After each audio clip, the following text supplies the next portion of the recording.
Hi, kids. Welcome to your astronaut training program. Astronaut training? I thought we were here to ride roller coasters.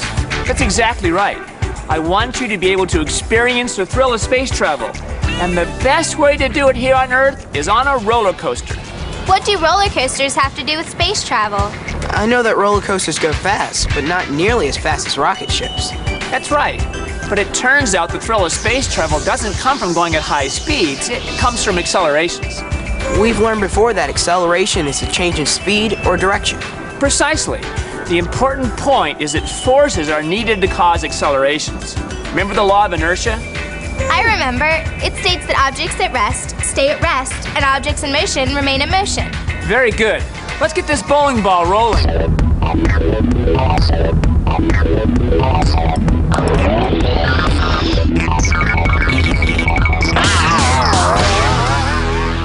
What if I hit it from the side? I would guess that it wouldn't change speed. I'm not sure what it will do. Let's try it. It changed direction without changing speed. The same thing happens to the roller coaster car at the bottom of the hill. It has inertia and wants to maintain its downward motion, but the track pushes the car perpendicular to its motion and sends it uphill. What does the push of the track do to the passengers? It makes them feel heavy. The faster the coaster is going, or the tighter the turn, the heavier they will feel. How heavy will you feel on a roller coaster? Here on the Alpengeist, you feel about 4 times heavier than normal at the bottom of a couple of the hills. It turns out the space shuttle astronauts only feel 3 times heavier than normal when the shuttle is taking off. So you were right. We are going to be in training to be astronauts. The difference is, on the Alpengeist, you feel heavy for only a few seconds at a time. But on the space shuttle, you feel heavy for about 8 minutes.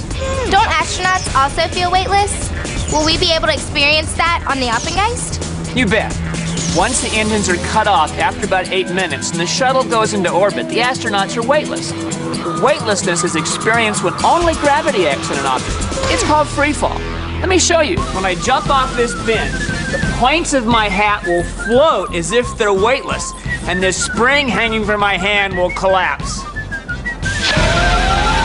Wow, Dr. D, what you go through to show us how science works. So where in the coaster ride are we going to be falling? Free fall is not always down. Remember, it's when only gravity acts.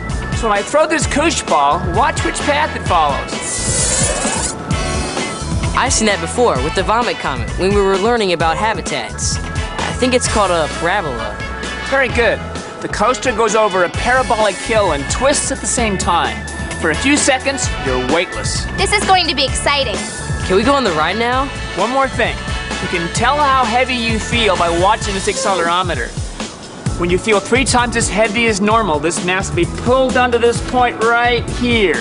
Einstein told us that being heavy on a roller coaster and being heavy on a big planet are the same thing. So I guess we're preparing for both space travel and visiting an alien planet.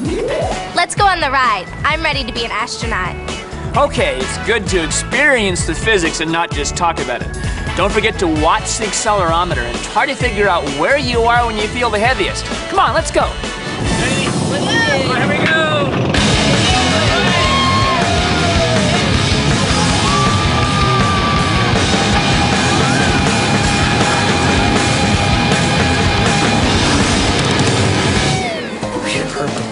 That was so great.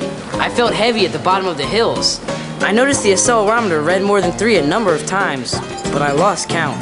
I noticed I felt weightless a few times. I had no idea where I was on the ride, but it was exciting. Thanks, Dr. D. Now we have some practical space travel experience. You're welcome. You'll be great astronauts. Oh, I've got to run. See you later. Bye, Dr. D. Bye. Thanks.